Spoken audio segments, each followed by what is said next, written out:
नमस्कार दोस्तों, welcome to the GS world.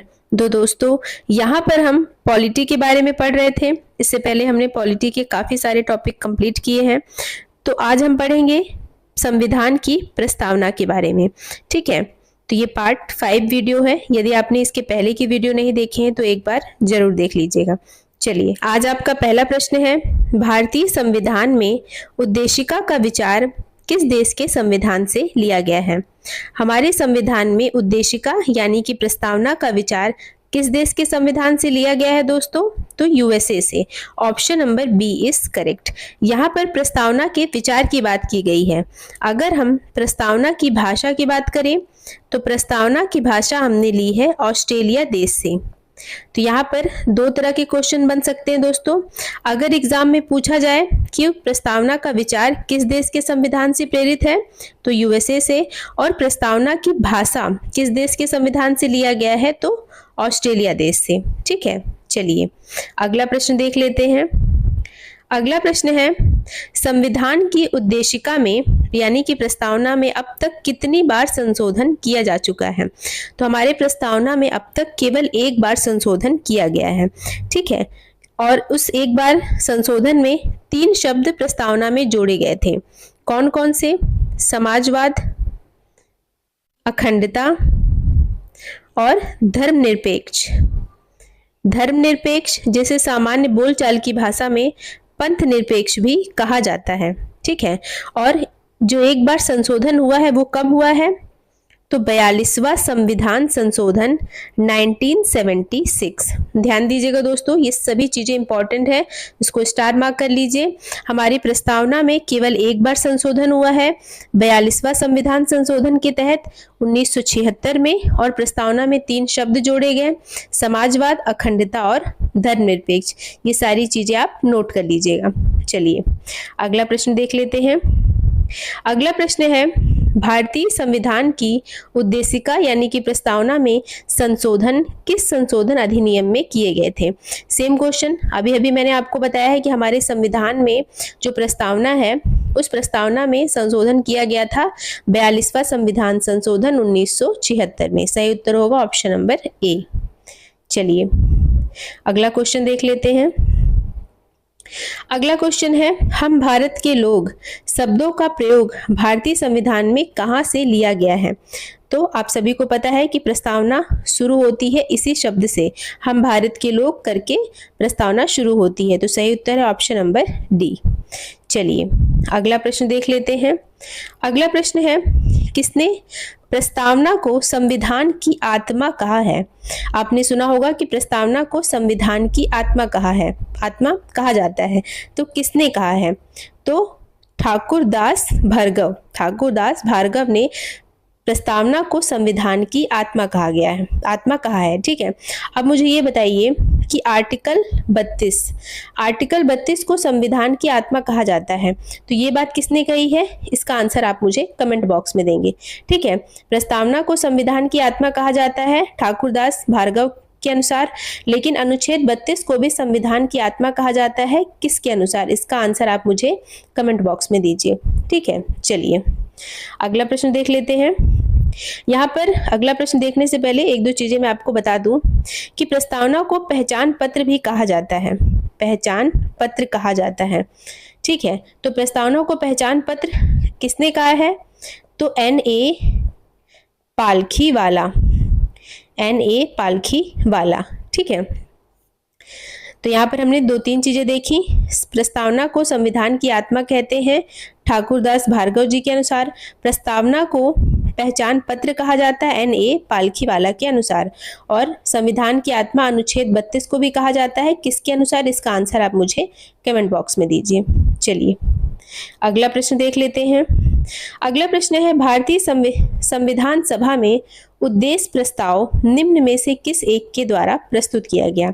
आप सभी को पता होगा कि जब संविधान सभा का गठन हुआ तो कुछ समय के बाद एक उद्देश्य प्रस्ताव पेश किया गया।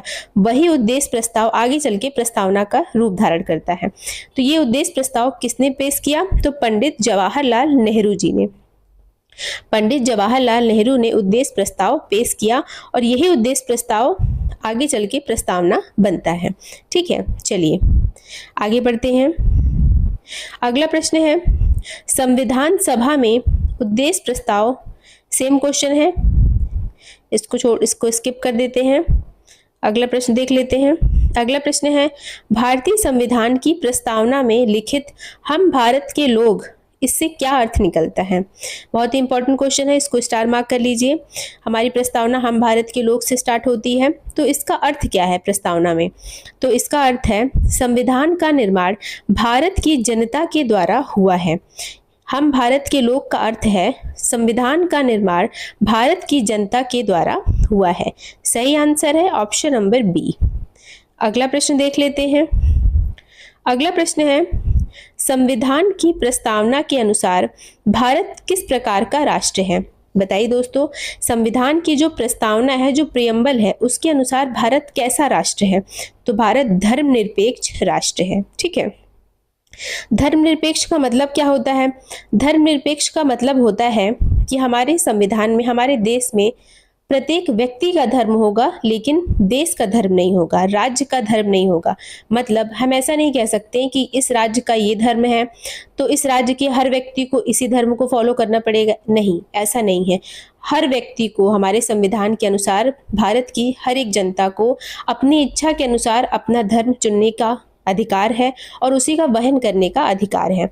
किसी पर भी धर्म के लिए दबाव नहीं बनाया जा सकता। तो प्रत्येक व्यक्ति का धर्म होगा, राज्य या देश का धर्म नहीं होगा। यही है धर्मनिरपेक्ष राष्ट्र। चलिए अगला क्वेश्चन देखते हैं। अगला प्रश्न है, कौन सा संविधान संशोधन लघु संविधान या मिनी संविधान माना गया है?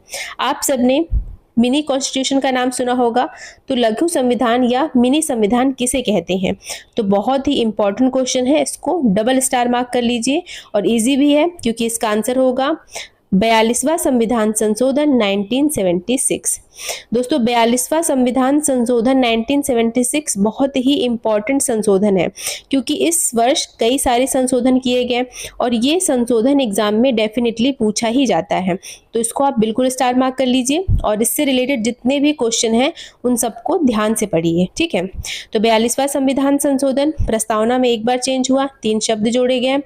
साल कौन सा है? 1976। और 42वां संविधान संशोधन को लघु संविधान और या मिनी संविधान कहा जाता है। क्यों कहा जाता है? क्योंकि ये एक ऐसा संविधान संशोधन था जिसमें कई सारी चीजों में चेंजेस हुआ, इस वजह से। ठीक है, चलिए अगला प्रश्न देख लेते हैं। अगला प्रश्न है, भारत के संदर्भ में धर्मनिरपेक्ष शब्द का सही भाव क्या है? अभी अभी मैंने आपको धर्मनिरपेक्ष के बारे में बताया कि भारत में राज्य का कोई धर्म नहीं है। ठीक है, भारत में प्रत्येक व्यक्ति का धर्म है परंतु राज्य का धर्म नहीं है। सही उत्तर है ऑप्शन नंबर बी। अगला प्रश्न देखते हैं। भारत के संविधान की उद्देशिका यानी कि प्रस्तावना कितने प्रकार की न्याय की व्यवस्था की गई है? भारत की संविधान की जो उद्देशिका है यानी कि प्रस्तावना है, उसमें कितने प्रकार की न्याय की व्यवस्था की गई है? तो यहाँ पर हमारा आंसर होगा 3 प्रकार की। तो 3 प्रकार कौन कौन से हैं? चलिए देख लेते हैं। एक है राजनीतिक न्याय, अगला है आर्थिक न्याय और अगला है सामाजिक न्याय। ये आपको ध्यान देना है। ठीक है, भारत के संविधान की प्रस्तावना में 3 प्रकार की न्याय की व्यवस्था की गई है, राजनीतिक, आर्थिक और सामाजिक। चलिए अगला प्रश्न देख लेते हैं। अगला प्रश्न है, भारत के संविधान की प्रस्तावना में कितने प्रकार की स्वतंत्रता का उल्लेख है? अभी तक हमने न्याय की बात की, अब हम प्रस्तावना में कितने प्रकार की स्वतंत्रता का उल्लेख है? तो कितने प्रकार की दोस्तों? 5 प्रकार की। सही उत्तर होगा ऑप्शन नंबर डी। तो 5 प्रकार कौन कौन से हैं यहाँ पर मैं आपके लिए लिख देती हूँ। तो यहाँ पर मैंने आपके लिए 5 प्रकार की स्वतंत्रता लिख दी है जो प्रस्तावना में उल्लेखित है। विचार की स्वतंत्रता, अभिव्यक्ति की स्वतंत्रता, विश्वास की स्वतंत्रता, धर्म की स्वतंत्रता और उपासना की स्वतंत्रता। ध्यान दीजिएगा दोस्तों, भारतीय संविधान की प्रस्तावना में 5 प्रकार की स्वतंत्रता दी गई है। कौन कौन सी? विचार, अभिव्यक्ति, विश्वास, धर्म और उपासना। तो इसको आप ध्यान रखिएगा। चलिए अगला प्रश्न देख लेते हैं। अगला प्रश्न है, किस वाद के फैसले में सर्वोच्च न्यायालय ने सर्वप्रथम घोषित किया कि उद्देशिका संविधान का हिस्सा नहीं है? मतलब वो कौन सा ऐसा वाद है जिसमें ये फैसला हुआ, सर्वोच्च न्यायालय ने सबसे पहले मतलब पहली बार ये घोषित किया कि उद्देशिका जो है संविधान का हिस्सा है ही नहीं? तो ये है 1960 बेरूबारी यूनियन वाद। बेरूबारी यूनियन वाद में सर्वोच्च न्यायालय ने सर्वप्रथम ये घोषित किया कि प्रस्तावना को हम संविधान का हिस्सा नहीं मान सकते। ठीक है, हमारा आंसर होगा ऑप्शन नंबर बी। अगला प्रश्न देख लेते हैं। अगला प्रश्न है, संविधान निर्माताओं ने किस विषय पर विशेष ध्यान दिया? तो किस पर ध्यान दिया? प्रस्तावना पे, प्रियम्बल पे। Option number D is correct. चलिए अगला क्वेश्चन देख लेते हैं। अगला क्वेश्चन है, संविधान में हमारे राष्ट्र का उल्लेख किन किन नामों से किया गया है? तो दोस्तों हमारे संविधान में हमारे राष्ट्र भारत और इंडिया इन दो नामों से उल्लेखित है। मतलब हमारे संविधान में हमारे राष्ट्र को भारत और इंडिया कहा जाता है।